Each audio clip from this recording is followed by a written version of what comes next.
floodlights went out.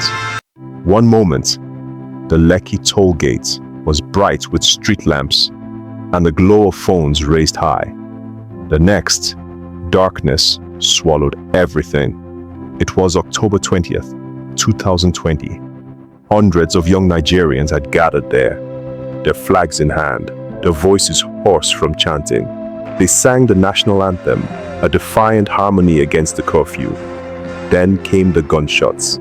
At first, people thought it was fireworks, but the sound was too sharp, too heavy. Bang, bang, bang. Protesters dropped to the ground. Some ran, some clung to each other. In the dark, you could hear screams, prayers, the cry of someone saying, "Hold on, you'll be okay." DJ Switch, a musician who had stood among them, went live on Instagram. Her phone shook as she streamed the chaos to the world. Viewers saw men bleeding on the pavement. They saw people using flags as bandages. They saw the crowd singing the anthem, even as bullets cracked the night. When morning came, the road was washed. But memory could not be washed. And that night became the wound of a generation. But how did Nigeria get here? How did a hashtag turn into a national earthquake? And how did ordinary people, students, traders, drivers, artists, find themselves in the middle of one of the biggest youth-led protests in Africa's history? Long before that night, Nigerians had lived under a shadow called EndSARS, the Special Anti-Robbery Squad. On paper, SARS was created to fight violent crime and armed robbery. In practice, it had become a predator, lurking on the streets. Young people lived in constant fear. Laptops, tattoos, dreadlocks. Any sign of youth culture or ambition could make someone a target. Kunle, a young Uber driver weaving through the chaotic Lagos traffic, knew the terror well. One night, while heading home, SARS officers forced him to stop. They slapped him, demanded money through a portable POS machine, and threatened, "If you don't pay, you won't go home tonight." Every drive was a gamble. Every checkpoint could become a nightmare. Ada, a university student, had seen it firsthand too. Her cousin had been dragged from his car simply for holding an iPhone. Days of custody, beatings, and ransom-like bail followed before he returned home, broken and scared. Mama Ifeoma, a market woman, watched boys from a neighborhood disappear. Some limped back, others never returned at all. By 2020, Amnesty International had documented years of torture, extortion, and killings. But for Nigerians like Kunle, Ada, and Mama Ifeoma, these were not just reports. It was daily life, and people were exhausted. Then came the spark. On October 3rd, 2020 in Ughelli, Delta State, a video began to circulate. It showed SARS officers dragging a young man from his car, shooting him, and leaving in a white Lexus. The police tried to deny parts of it, but the footage ignited a fire. On Twitter, hashtag EndSARS exploded, spreading across timelines like wildfire. Celebrities, activists, and ordinary Nigerians shared their stories. By nightfall, it wasn't just one injustice being exposed. It was the story of an entire generation's humiliation, fear, and anger condensed into a single, collective cry. Falz, a popular rapper and activist, tweeted that enough was enough. Runtown, another artist, called for a march. The date was set, October 8, 2020. Thursday arrived, and Lagos woke to a different rhythm. Ada skipped class, clutching a banner she had painstakingly painted, EndSARS now. Kunle parked his car and joined the throng, and Mama Ifeoma carried crates of water to hand to thirsty protesters. Alongside them was Mr. Macaroni, the comedian whose satire often mocked power. But that day, he marched not with jokes, but with conviction, turning his platform into a call for real action. He had been at the Lagos State House in Alausa days earlier, demanding attention from the governor. And now he joined the streets as one of the visible faces of the movement. At the head of the march were Falz and Runtown, walking side by side, with no bodyguards, no stage, no fanfare, just Nigerians walking for their lives. They weaved through Lagos, chanting, singing, and raising their banners. Videos began to flood social media. The movement became a spectacle of solidarity and courage. The march was unstoppable. It flowed toward Alausa, the seat of Lagos state power. Roads that once carried the lifeblood of the city were now thick with people, halting traffic and commerce, a symbolic standstill demanding that governance stop ignoring its citizens. Protesters blocked highways, bridges, and intersections. Cars honked in support or frustration, but the chant of the crowd remained louder. Other cities joined in. Abuja, Port Harcourt, Ibadan, and Enugu saw waves of young Nigerians taking to the streets. What began as a digital hashtag had become a nationwide roar. An online campaign had turned into a real-world movement, shaking the foundations of authority. The protesters were clear. This was not just noise. They had demands. 1. Free everyone arrested during protests. 2. Justice and compensation for victims of SARS brutality. 3rd, an independent body to investigate police misconduct. 4th, psychological evaluation and retraining of former SARS officers. 5, better pay for police officers. It was practical, simple, powerful. Even Mama Ifeoma could recite them. "This one is for my son," she said, "so he can walk home safe." On October 11th, the Inspector General of Police announced that SARS was dissolved. But within 48 hours, they launched a new unit, SWAT. The protesters didn't buy it. "Old wine in a new bottle," Kundl muttered. The crowds grew bigger. The movement grew smarter.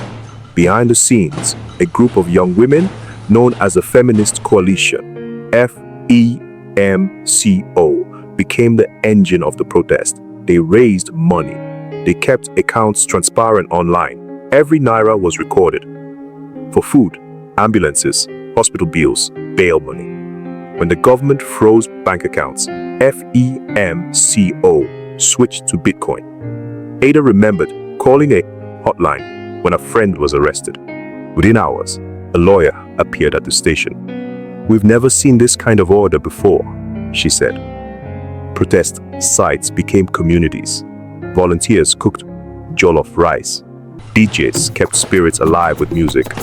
Doctors set up first aid tents. Kunle ferried injured people to hospitals without charging. Mama Ifeoma brought crates of soft drinks. It wasn't just protest. It was Nigeria's youth proving they could build the society they wanted, even if only for a few days. Soon, Nigerians abroad echoed the movement. In London, crowds gathered outside the Nigerian High Commission. In New York, placards rose in Times Square. Hashtags trended worldwide. Celebrities like Beyonce, Rihanna, and Jack Dorsey amplified the voices. For once, young Nigerians felt the world was watching, but power does not like to be challenged. In Abuja, police used tear gas. Videos showed people beaten. In Benin, thugs attacked protesters with machetes. Some said they were hired to create chaos. Ada's eyes stung from tear gas one evening. She coughed, but refused to go home. "If we leave," she told Kunle, "they win." Rumors spread online. Fake news mixed with truth. Fear and resolve battled in the hearts of the young. Then came October 20th. The city of Lagos held its breath. Earlier in the day, the state government had announced a 24-hour curfew, ordering citizens to stay indoors. But at Lekki Toll Gate, a mass of young Nigerians refused to scatter. They sat in neat rows on the asphalt, waving flags, singing the national anthem with trembling voices. It was a defiance that seemed almost fragile against the looming shadow of authority, yet it carried a power no one could ignore. Each chant, each raised hand was a promise they would not be silenced.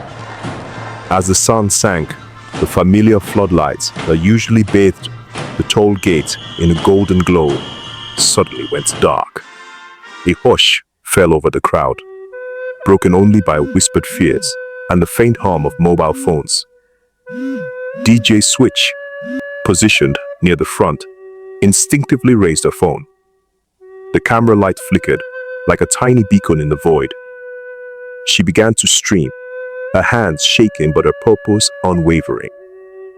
On her screen, silhouettes moved in the darkness, people clutching one another, pressing against the asphalt, faces frozen in both courage and terror.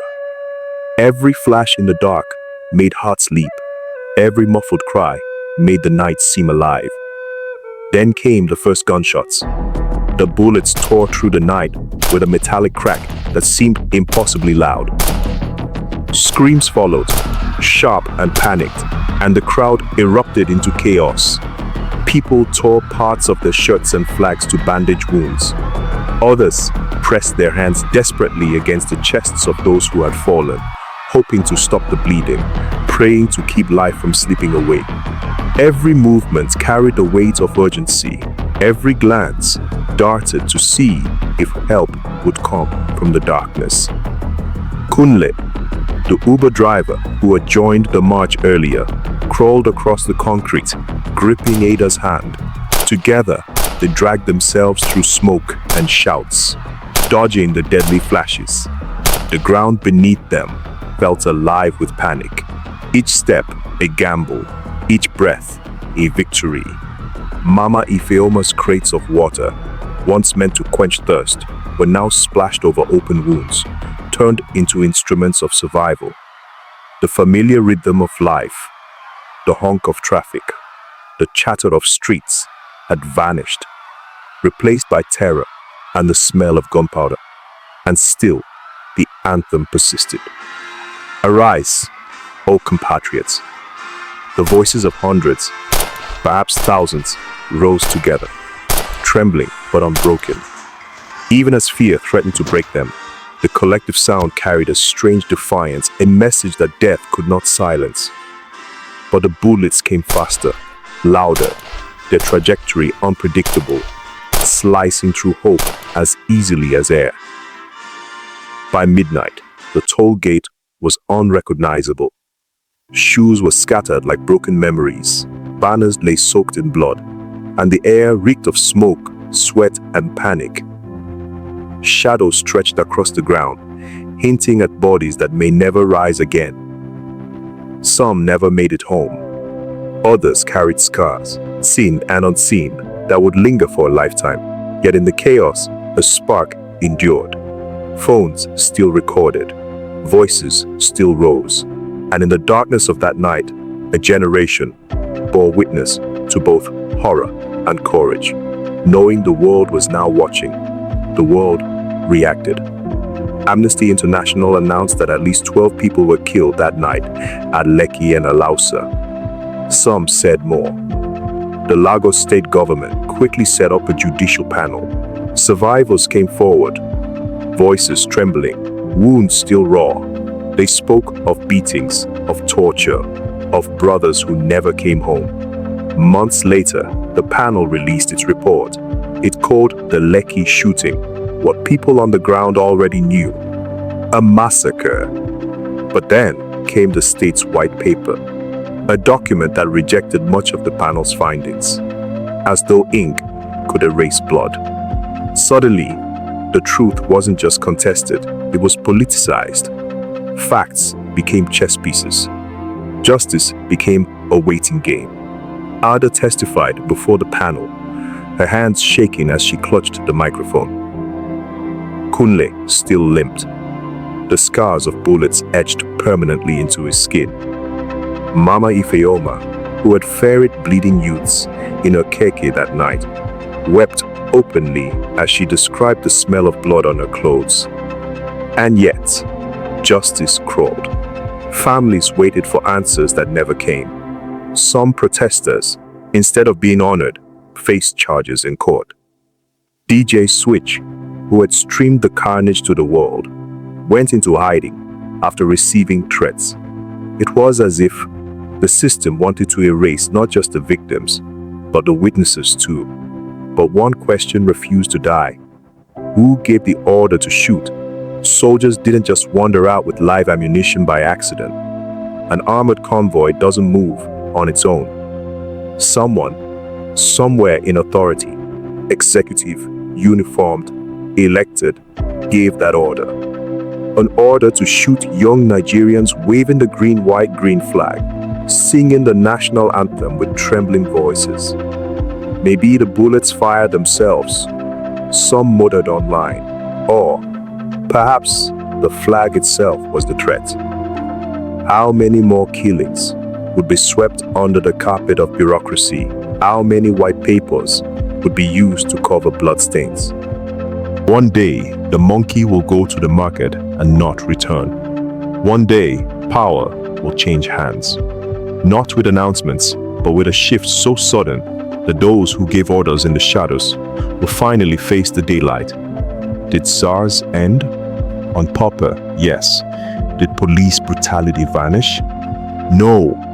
But something deeper had shifted. Young Nigerians had proven they could organize without leaders. And the world had seen, through blood and courage, what a generation's cry for freedom looked like. And every October, they returned to the toll gate, candles lit. One by one, the names were spoken, echoing like unfinished songs. Abuda Solomon, Ayedumbe, Gabriel Ayula, Ifeanyi, John Doe, Olalekan Abidin, Victor Sunday, Wisdom Okon, and countless others whose names history never recorded. They were lives cut short, voices stilled by bullets. But the silence was not empty. It echoed, it pulsed, it carried a single message that refused to die. Freedom. I hope you enjoy the story.